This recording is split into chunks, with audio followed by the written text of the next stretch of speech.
Tema de hoje, além do trauma. Vou falar de um assunto um tanto para variar, né? Desafiador, sobre relacionamentos, sobre relações abusivas. E estou gravando aqui também na plataforma Meet, então eu sempre intercalo, né? Que outro dia alguém me perguntou por que você fica falando e olhando assim. E aí eu sempre intercalo entre um e outro, para que eu possa olhar para as duas câmeras, tá bom? Bom, espero que esteja tudo certo com o meu áudio. Entrando agora também aqui no Resiliência Humana, para quem está aqui no Instagram. Esse tema de hoje é um tema que eu quero abordar com vocês, não só hoje, mas no decorrer deste mês. Lembrando que nós estamos no mês de setembro, um mês onde eu propago um pouco mais essa questão do suicídio. É o mês do Setembro Amarelo, um mês que nós, principalmente nós, profissionais da saúde, precisamos falar mais sobre isso, trazer para vocês esses assuntos, os motivos, o que motiva uma pessoa a tirar a própria vida. E um dos principais motivos está os problemas nos relacionamentos. As traições, né, separações traumáticas, e principalmente as relações abusivas, as relações que fracassam, mas não porque fracassam, porque a gente não deu certo juntos, porque nós éramos incompatíveis, né? Relações que fracassam no sentido de abusos mesmo, abuso doméstico, né? Violência física, violência emocional. Então, sobre isso eu quero falar para vocês e contar sobre o grupo de terapia que nós estaremos começando muito em breve. E para vocês que querem saber mais como participar do grupo de terapia comigo, é um grupo especial para falarmos só de relacionamentos e para vocês trazerem as dores dos relacionamentos. Serão 8 encontros, é um grupo chamado Metamorfose. Eu vou falar daqui a pouquinho sobre isso. Bom, gente, espero que vocês estejam bem, espero que vocês estejam aí atentos ao que eu vou passar aqui hoje, e um pedido para vocês encaminharem essa live para as pessoas e digam assim: ela fala sobre relacionamentos, se não for útil para você, encaminhe para outras pessoas. O que eu vou dizer aqui para vocês, muitas pessoas precisam ouvir, mas às vezes não chega, né, a essa informação, porque a gente sabe que as mídias, elas entregam muito pouco, perto daquilo que entregava antes. Muita gente aqui falando as coisas de uma forma superficial, falando dos transtornos de uma forma superficial, e a intenção aqui para vocês é trazer um conteúdo mais qualificado, é um conteúdo mais próprio da psicologia, não na intenção, né, porque a gente diferencia autoajuda com realmente um trabalho de um profissional. Autoajuda é aquilo que você vai lá e fala assim: eu acho que eu preciso melhorar em tal coisa, vou ler tal livro, ou vou fazer um curso sobre. E aí você vai direcionado para aquilo, você vai no seu tempo, você vai no seu jeito. Às vezes na autoajuda a gente procrastina um pouquinho mais e tudo mais, mas enfim, funciona, não é que não funciona. Mas a nossa missão como profissionais da saúde é realmente trazer para vocês um conteúdo, não vou nem dizer mais qualificado, mas um pouco mais aprofundado sobre todos os temas, né, que se trata de saúde mental, tá bom? Então, primeiramente, falando aqui para vocês sobre o Setembro Amarelo, lembrando que enquanto eu farei essa live aqui, uma pessoa vai tirar a vida, porque isso é um fato, no Brasil, tá? Então, se eu ficar aqui 40 minutos, uma pessoa vai tirar a vida. E a cada 40 segundos, uma pessoa tira a vida no mundo. Vou dizer isso para vocês esse mês todo, e sempre que eu me lembro, eu preciso dizer para vocês. Comentem aqui, vocês que estão ao vivo, comentem aqui com o coração se você conhece alguém que tirou a vida na sua família, algum amigo, algum conhecido, no seu bairro. Comente aqui com o coração, tá? Eu conheço mais que uma, já contei aqui para vocês histórias. Infelizmente, eu conheço mais que uma pessoa. E os motivos maiores, então, em primeiro lugar, estão os transtornos, incluindo transtorno de uso de substância, que é a dependência química, uso de álcool ou outras drogas, e também os transtornos de humor e os transtornos de personalidade. Então, transtorno de depressivo, ou transtorno de bipolaridade, borderline, entre outros transtornos, estão aí entre o primeiro lugar, tá? E depois, aí ficam os outros motivos, que são as tragédias, né? Também que você perde alguém, você perde algum familiar, ou você perde muito dinheiro, ou tem uma falência aí da sua empresa, ou alguma coisa acontece inesperada. E aí você não consegue lidar, a pessoa perde um filho, perde um parente, enfim, e aí a pessoa não consegue lidar. Então, infelizmente, muitas pessoas tiram a vida por esse motivo, tá? Então, primeiramente, essa é as razões que acontece isso. E se você for profissional da saúde, por favor, compartilhe essas informações, compartilhe as informações que eu deixo aqui para vocês, as lives e tudo mais, certo? Bom, agora sim nós vamos para o tema além do trauma. Por que além do trauma, né? Eu, segunda-feira, comecei falando um pouquinho do livro que até uma própria paciente que sofreu algo parecido, ela me indicou, que chama É Assim que Acaba, tá? Esse livro, ele coloca aqui que é um romance de partir o coração que enfia as garras em você e não solta. Você vai sorrir em meio às lágrimas. Então, aqui traz uma verdade sobre relacionamentos e sobre relacionamentos abusivos.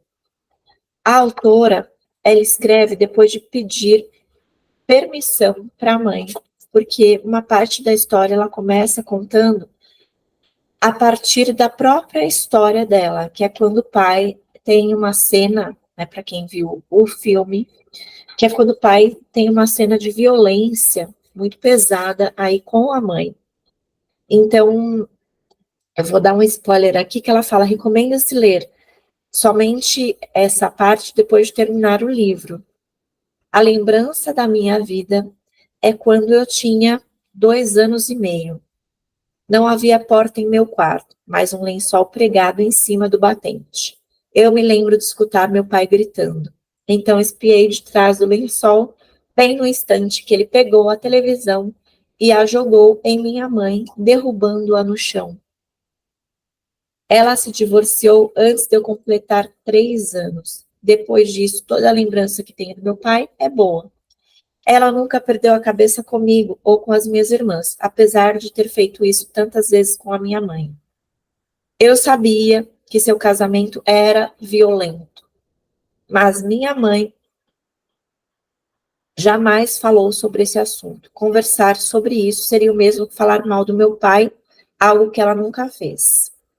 Queria que meu relacionamento com ele fosse livre de qualquer tensão que existisse entre os dois. Por causa disso, tenho o máximo de respeito por pais que não envolvem os filhos na dissolução de seus relacionamentos. Certa vez perguntei ao meu pai sobre as agressões. Ele era muito sincero sobre o relacionamento com minha mãe. Ele bebia muito nos anos que foi casado com ela. E era o primeiro a admitir que não a tratava bem. Até me contou que precisou substituir 2 articulações na mão porque bateu em minha mãe com tanta força que se machucou ao lhe atingir a cabeça. Meu pai passou a vida inteira arrependido da maneira como tratou minha mãe. Maltratá-la foi o pior erro que cometeu na vida, e ele disse que envelheceria e morreria loucamente apaixonado por ela. Sinto que foi um castigo muito leve considerando o que ela suportou. Quando decidi escrever essa história, primeiro pedi permissão à minha mãe, falei que queria escrevê-la para mulheres como ela. Também queria escrevê-la para pessoas que não compreendem muito bem mulheres como ela.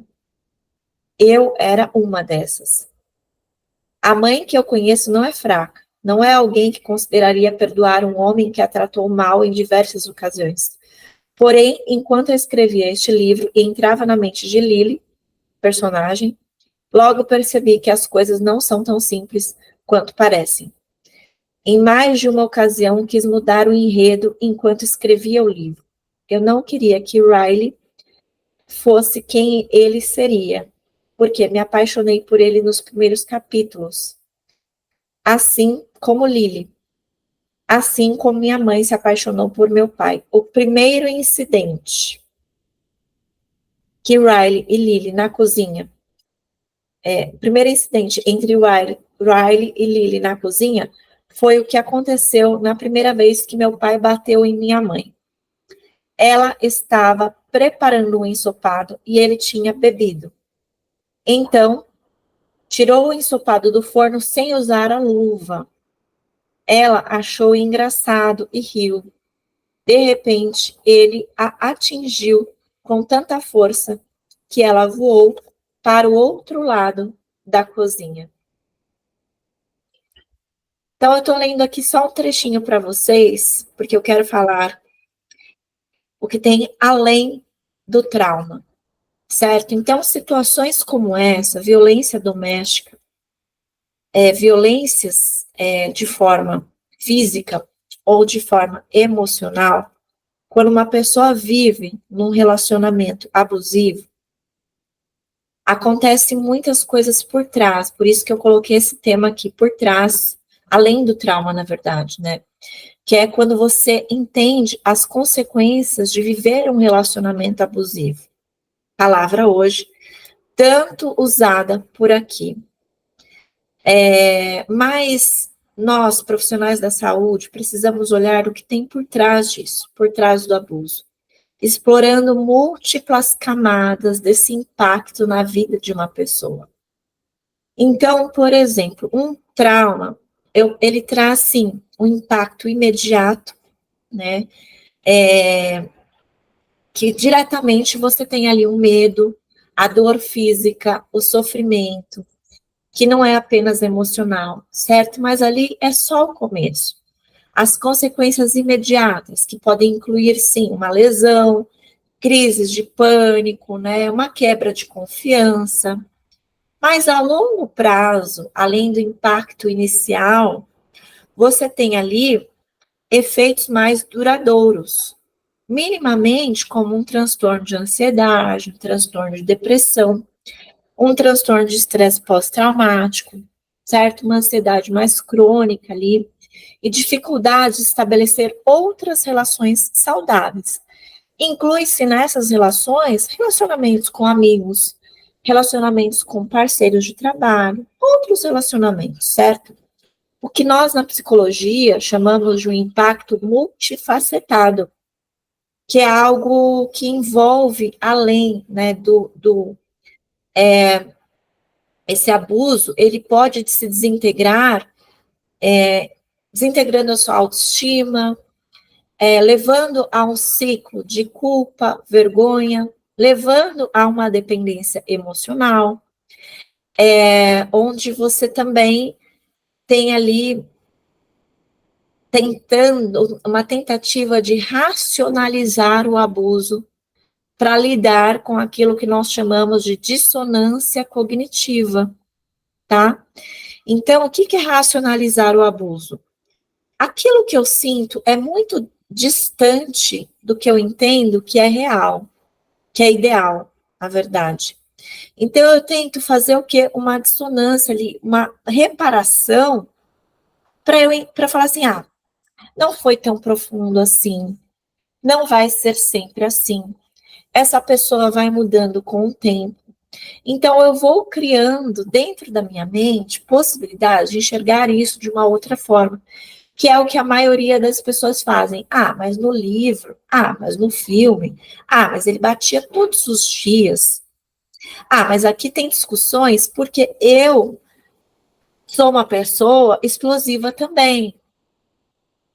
Então, gera ali, né, uma tentativa da pessoa trazer um balanceamento dentro daquilo que ela está sofrendo, para que aquilo não fique tão distante daquilo que é palpável para ela, dentro do que o cérebro é possível de lidar. Então, as pessoas tentam normalizar os abusos físicos e emocionais, dizendo que aquilo faz parte da vida, que a pessoa está estressada, que aquilo é normal, enfim. E é dolorido demais dizer que muitas pessoas passam por isso no mundo. E que o motivo dos suicídios está lá, né, entre os primeiros lugares. O motivo que causa uma pessoa querer tirar a vida dela, ou o motivo que causa um transtorno de personalidade, um transtorno de humor, é justamente esse. Porque a pessoa ela vai se aprofundando na tristeza, né? Embora a dor física ela passa, mas fica ali a dor emocional. E esses impactos, além do imediato, vão ficando ali dentro da pessoa. E a pessoa vai perdendo, né? Vai tendo ali um isolamento social, ela vai tentando reparar isso com outros comportamentos, como, por exemplo, né, comer compulsivamente, gastar compulsivamente, entre outras coisas, outras doenças, que para o ser humano ainda é mais fácil de, é porque eu estou com a pressão alta, deve ser porque o meu pai tem, mas nunca associado ao que você está vivendo ali no relacionamento. Então, as pessoas tentam reintegrar-se socialmente, né, tirando essas questões, os motivos principais, as principais causas, as principais razões pelo qual uma pessoa ela está vivenciando aquilo.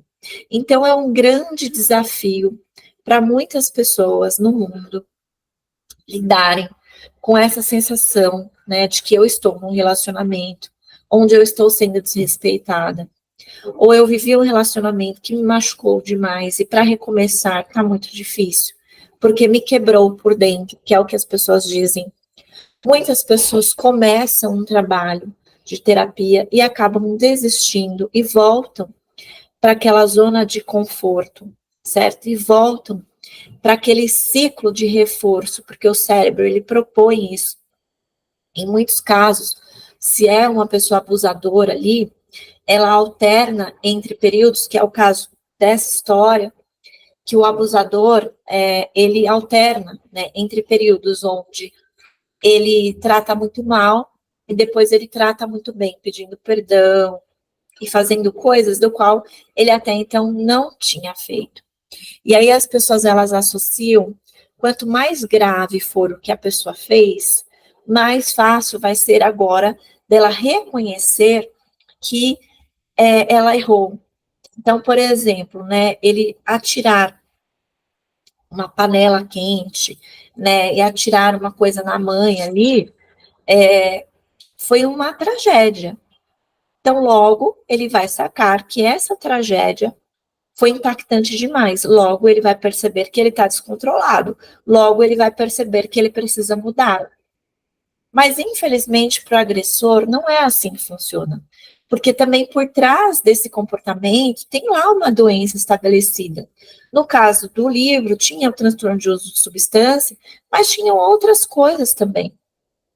Então, essa alternância entre um reforço positivo, que é tratar bem, né, e um reforço negativo, que é onde o cérebro da vítima ela aprende a associar esse abuso com o retorno de carinho, com o retorno de agrado, com o retorno de alguma coisa muito positiva, com o pedido de perdão e tudo mais, certo? Que nós chamamos de dissonância cognitiva. E aí é onde causa a dependência emocional, porque eu fico tão carente, porque a dor ela tá tão profunda em mim, que nesse vai e vem desses relacionamentos, né, A ocitocina, que é conhecida a grosso modo como o hormônio do amor, é liberada nesses momentos de intimidade. Então, nesses relacionamentos abusivos, essa liberação, ela vai criando ali uma forte ligação emocional entre o abusador e a vítima, dificultando essa separação. Porque eu sinto um prazer muito grande quando eu sou muito bem tratada. Eu sinto uma tristeza muito grande quando eu sou maltratada. Mas aí eu fico nessa necessidade de sentir de novo esse prazer. E por aí vai. Só que o que as pessoas não se conscientizam é do impacto na identidade, é no impacto da autoestima dessa pessoa, é nos danos que isso traz a si mesmo. E aí, esse abuso emocional, né, ele vai desintegrando, que eu acho que essa é a palavra mais propícia para isso, vai desintegrando a autoestima, a identidade da pessoa.